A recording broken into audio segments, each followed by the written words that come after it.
هاي دبة مال صاص. هاي الدبة الثانية. الدبة وين نجرفها؟ هنا شوية صار عندي خطأ ويا اليد.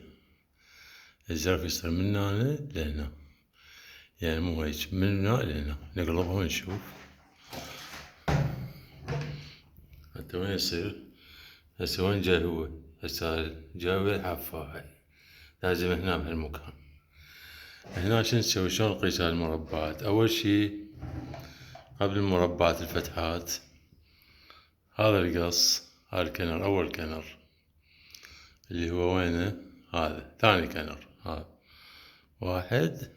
الثاني اللي هو هسه هذا واحد. الثاني فوقه قريب هالمكان هذا، يعني يصير القص هنا بعد سنتيمين، أطول من هذا بسنتيمين، يصير هنا بهالمكان هذا. يعني نخليها ببطنها. هسه شنو بيها ملعب، بس إذا خليناها لهنا بالوسط هنا، نجي نقيسها هنا تطلع مضبوطة. نجي نقيس الفتحات، نسوي مسطرة من هذا القصينا، هذا قصينا الفوق اللي هو هذا. هاي اليدات القصينا ذبينا النص هذا الفوقاني. شو نطلع من يده؟ نطلع من يده مسطرة.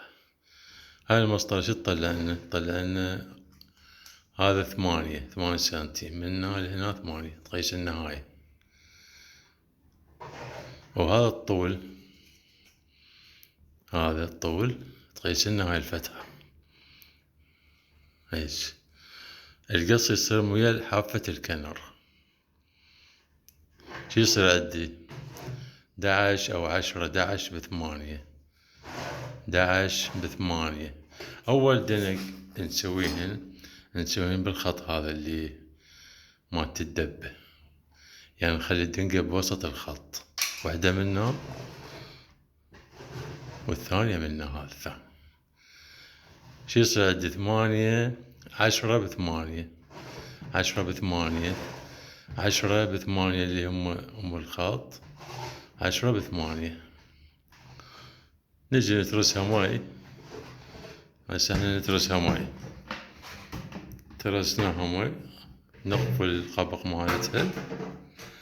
نجي نسوي نقلب عليها القبق هيج. شو نسوي؟ من نريد نقلبها نفرها، ايش نلزم اليد هيج. شلون قلبت ايدي؟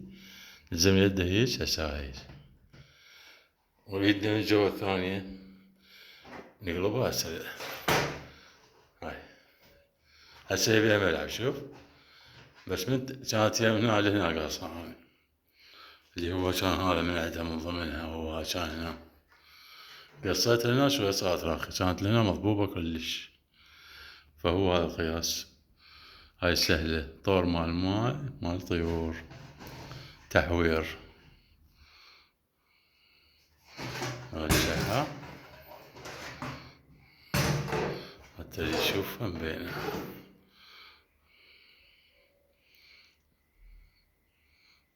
هذا قلنا هنا بهالمكان يصير الحفر ويا اليد، هنا من هالمكان إلى هالمكان، يعني مو كان ماخذ زيادة. بس هذا أول كتالوج، يعني الجايات يصيرن أسهل، واللي يفتهم عليه بعد يصير عنده بعد أسهل. سلامتكم.